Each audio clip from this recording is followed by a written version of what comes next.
He fixed her car without expecting a dime. But her next words melted something in him that hadn't felt warm in years. It was a cold, gray evening just outside a small town in Ohio. Jack was packing up his tools when he noticed an old sedan stalled at the edge of his garage lot. The engine was smoking, and behind the wheel sat a woman in her late 20s, eyes wide, shoulders tense, clearly lost in more ways than one. He walked over, wiping grease from his hands. "Need a hand?" She looked up, startled. I don't have an appointment. My car just started rattling and then stopped." Jack nodded. "Pop the hood. I'll take a look." Within 15 minutes, he had it running again. Nothing fancy, just a loose belt and a battery cable barely hanging on. He could have charged her for a full inspection. He didn't. As she reached into her purse, pulling out a thin wallet, her fingers trembled. "How much do I owe you?" Jack shook his head. "Don't worry about it. Just glad you're okay." She froze, blinking. "Are you sure?" He nodded. "Been in your shoes. Sometimes what we need ain't always in our pockets." That's when she did something Jack didn't expect. She stepped forward, voice cracking, and said, Can I give you a hug instead?" It was so quiet he could hear his own breath. He nodded. And as she wrapped her arms around him, small, grateful, desperate, something inside Jack cracked wide open. She held on longer than most people would. Not in a way that made it awkward, but in a way that said thank you without needing words. Jack hadn't been hugged like that in years. Not since his daughter moved across the country. Not since his wife passed away quietly in her sleep 4 winters ago. People had stopped noticing him, just the old mechanic at the edge of town. Useful, polite, invisible.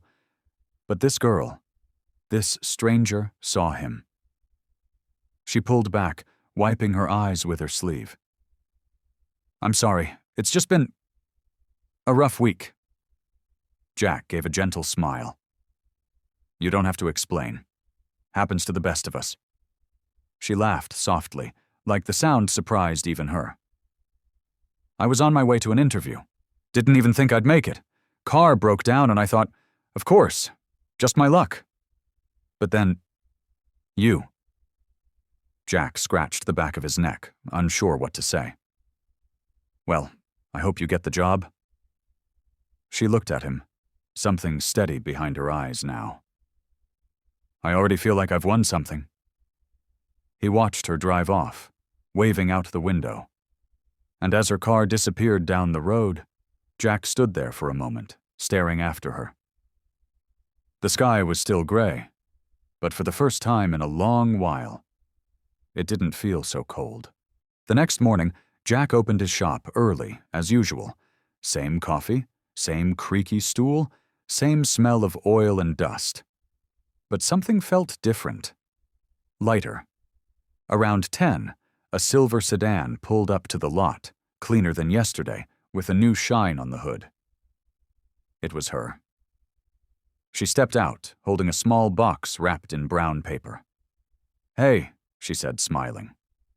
"I didn't get to say thank you properly." Jack raised an eyebrow. "Didn't think you'd come back?" "I got the job," she said, beaming. "First thing I wanted to do was come back here." She handed him the box. Inside was a thermos, wrapped in a handwritten note, for early mornings and quiet heroes. Jack didn't know what to say. He cleared his throat, eyes fixed on the gift. "You didn't have to." "I know," she said. "That's why I did." They sat on the bench outside the shop, sipping coffee in silence.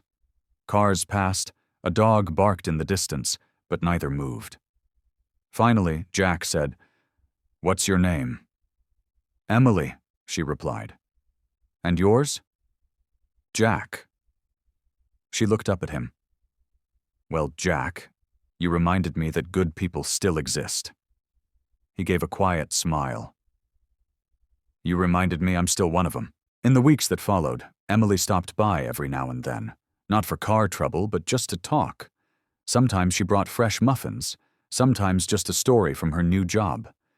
Jack started keeping a second mug ready on the workbench. The town noticed. The grumpy old mechanic wasn't so grumpy anymore. He smiled more, talked more. People started asking if Emily was his niece, his daughter. Some even joked she must be family. But it wasn't about labels. It was about connection. One afternoon, Emily showed up with paint swatches. "I was thinking, maybe we could repaint your sign. Something a little brighter?" Jack looked at the faded letters hanging crooked over his shop. He chuckled. "Yeah, maybe it's time." Together they painted. They laughed. They shared silence the way only two people who trust each other can. One small act of kindness, a hug, had started something neither of them expected. By spring, Jack's shop had a fresh coat of blue and a small wooden sign in the window that read, "Coffee's always on. Just knock." Some moments are small, but the hearts they touch? Those never forget. Share this if you believe kindness still matters. And sometimes, a hug is the only payment that changes everything.